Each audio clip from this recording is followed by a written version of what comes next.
Based on player feedback, and with the launch of Vessel of Hatred on October 8th, we're making big changes to existing systems in the game. We want the player's journey to feel meaningful and for players to understand exactly where they are in the game in terms of power. I have help today from Adam Fletcher, who's the Associate Director of Community for Diablo, and Aislinn Hall, who's a systems designer here on the team. Welcome. Aislinn will be answering some questions we picked out from social media, so thank you, community, for submitting these questions. Let's jump right into it. World tiers are gone. So now while leveling up your character, you'll have 4 difficulty choices to choose from: normal, hard, expert, and penitent. As you go up in difficulty, you'll gain more experience points and gold find. So now you can customize your leveling journey how you want. Maybe you find a kick-ass item and want to push your character a little bit harder, well, now you can. Also, from levels 1 to 15 on any difficulty, we replaced the material drops you would have received with items, like armor and weapons.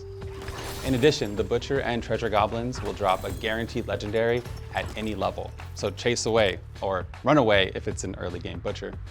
Existing characters are being set to level 50, but the new max character level is 60.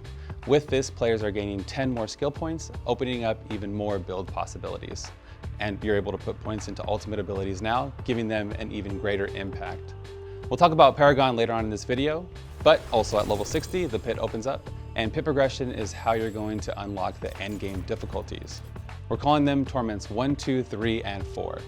To unlock Torment 1 difficulty, you'll need to clear a pit level of 20, either solo or in a group. For Torment 2, it's pit tier 35. For 3, it's pit tier 50, and for Torment 4, it's level 65. The pit itself has been rebalanced. For example, this version of tier 65 is more challenging than before, but its rewards are punchier. Also, we have what we think is a nice quality of life change. So the pit puts a lot of emphasis on getting to the end and completing it before the timer runs out. So we're moving glyph leveling from Nightmare Dungeons to the pit. We felt that these playstyles are more in line with each other, and in Nightmare Dungeons, players sometimes feel punished for exploring around, so we're moving masterworking materials from the pit to Nightmare Dungeons. So now you won't feel bad for taking a wrong turn or exploring a bit, since you'll be gaining masterworking materials either way. Previously, when you were going through the pit, you'd get all your masterworking materials at the end. But now in Nightmare Dungeons, you're gonna be able to go and, like Ruben said, kill all these monsters, explore all these little nooks and crannies, and you're gonna get masterworking materials from all those different places, which really fits with the Nightmare Dungeon playstyle. Before I get into glyph leveling, I wanted to mention that Ancestral and Mythic Uniques start dropping in Torment 1. They will always have at least 1 greater affix and always drop at the maximum item level, which is now 800. Non-ancestral items cap out at 750. So on Glyph XP, we're removing it. Now you upgrade your glyphs with attempts. Here's how you gain attempts and level up your glyphs. You gain 3 attempts from successfully completing a pit level, and you gain 1 bonus attempt when you don't die during the run. So 4 possible chances. To help you catch lower level glyphs up, every 20 level difference between the completed pit tier and glyph rank grants a bonus upgrade per attempt.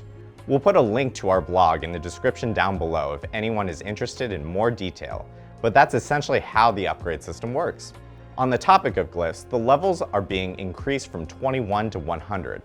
At level 45, a rare glyph can be upgraded to a legendary glyph, which increases the radius from 4 to 5 and gives the glyph 1 additional affix. Okay, time for Paragon boards.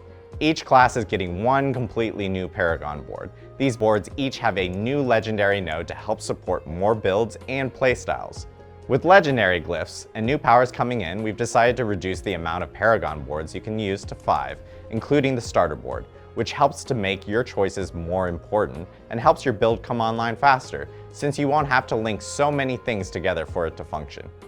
Paragon levels are also being increased from 200 to 300, but players will all get the build-defining parts of Paragon at around 200.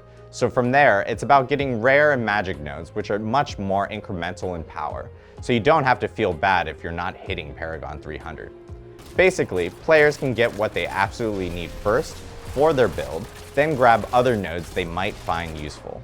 With so many Paragon levels to earn, they now apply realm-wide, so this level is now shared across characters within respective standard and hardcore partitions once your character hits max level.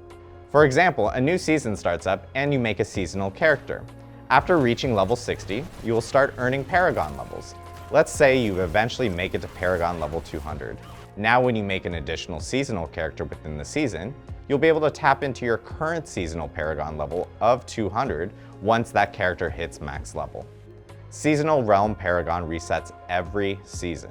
However, all the earned Paragon XP will be added to your current Eternal Realm Paragon when the season ends. That was great, Adam. Thank you for the rundown. One extra thing I want to chime in with is that those additional 100 Paragon points are intended to be icing on the cake for your build.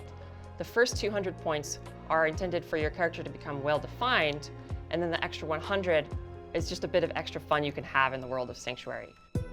Aislinn, let's pick your brain a little bit more. We have some community questions from that social post I mentioned earlier, so let's get into it. Kang Jiang asks, what are our plans for visual clarity during dungeons or any activity really? So we know we get a lot of feedback on red and Helltides, and so something that you might notice in the Helltides is that we've adjusted the lighting. This is something that we want to improve on in all activities in the game, so you'll see more improvements in the future. Dallas says, what's the plan for masterworking materials and Stygian stones come Season 6? Should players use or convert these before then? Players won't need to worry about converting these before Season 6. In Season 6, we're going to have systems in place that allow you to convert your masterworking materials into the new masterworking material that you'll need to upgrade your gear. Additionally, in Season 6, Stygian stones won't be needed to summon tormented bosses anymore, but because of that, we're going to be increasing the sell price of them so that you can get a hefty amount of moolah. 8-Bit Bandit asks, how will torment bosses be affected with the new world difficulty update? In Season 6, tormented bosses are going to be available on all 4 torment tiers. That means that they're going to drop really good loot starting in Torment 1, and then drop even more of that in Torment 4. It also means that no matter how powerful your build is, you're going to have a hard version of that boss to fight. Flower asks, since torment difficulty tiers drastically change resistance penalties, and with the introduction of grand gems, will there be any changes or scaling to gem fragment drops as difficulty increases? There absolutely will.